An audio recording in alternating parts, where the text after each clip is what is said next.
Boa tarde a todos. Vamos hoje escutar um conto com o título Mãe Galinha.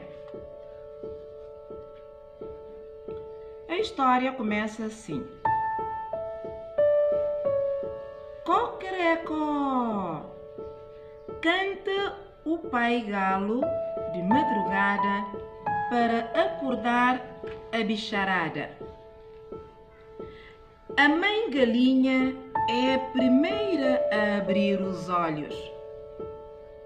A pouco e pouco, os pintainhos também vão acordando, mas está frio e custa muito deixar as asas quentinhas da mãe galinha.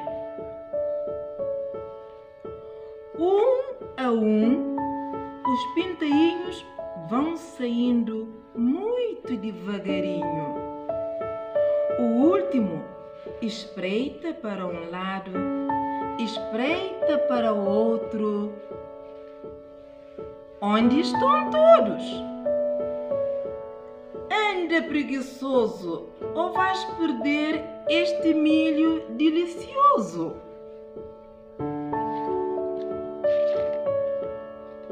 Finalmente, cheio de fome, o pintainho lá vai ter com os irmãos. Que belo milho! A mãe galinha também come com os filhos e depois leva-os a passear.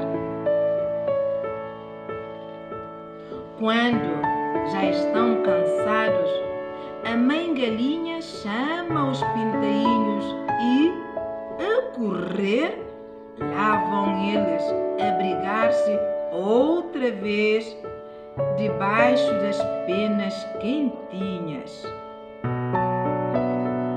Bom descanso, meus pintainhos lindos. Vitória, Vitória, acabou-se a história.